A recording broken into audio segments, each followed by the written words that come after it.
Hello. In this video I'm going to give you my take on maybe the most enjoyable way to start the upcoming crafting league in Project Diablo 2, which starts on February 9th. All runewords, uniques and set items will be disabled, and this changes things quite a bit for your choice of starter. I'm not going to be suggesting the usual suspects like Summon Son or Druid, as I really do not think they're the best crafting league starters. Crafting league is different in the way that you cannot just buy your build defining gear when you find a high rune or Shaco in maps. There's of course something to be said about having classes like the Summoners that require really little gear to farm maps, but what you find in maps are not really super valuable early on in a crafting league.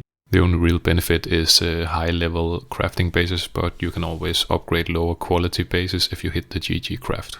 This is why I think that going for builds that are able to efficiently farm crafting materials is going to be the most enjoyable strategy in the beginning of the season. I'm going to follow this strategy myself, and then I'm just going to be crafting like a madman on every single type of viable class specific base until I hit something good, and then I will go with the class that can utilize this item the best.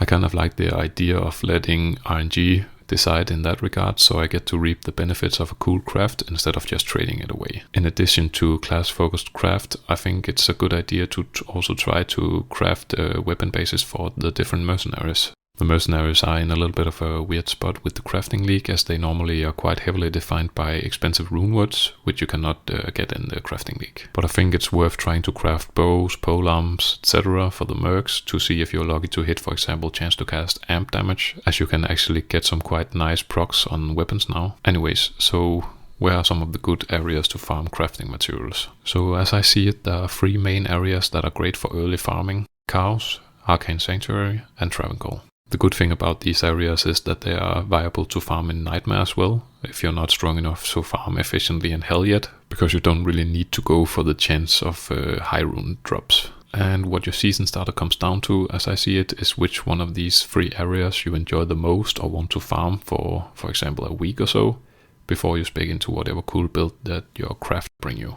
If you want to do cow farming, I would recommend going Assassin and play Wake of Fire and Death Sentry for big density clearing. Additionally, the Assassin is great for crafting league, as she has access to the movement speed buffing ability, Burst of Speed. Movement speed is gonna be hard to come by in the crafting league, so having it as an innate skill has a lot of value. Another good thing about cows is that you also drop a ton of bases in here, which is a nice bonus in addition to the other crafting materials.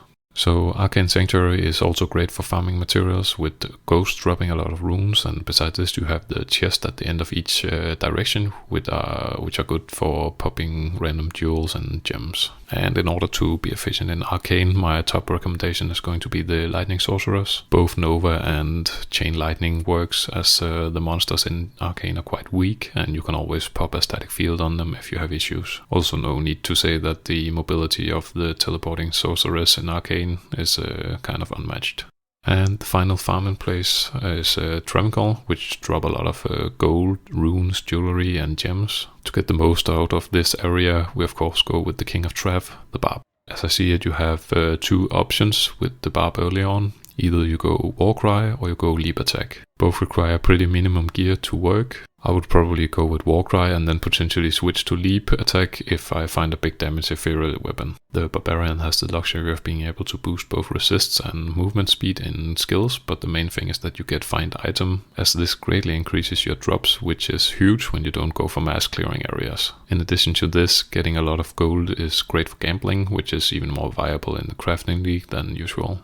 So these are my main picks. Certain other builds may also be efficient farmers in these areas, like Lightning Strike Zone in Arcane, Fisher Druid in Chaos, and Fist of the Heavens Paladin in Trav, and the list probably goes on.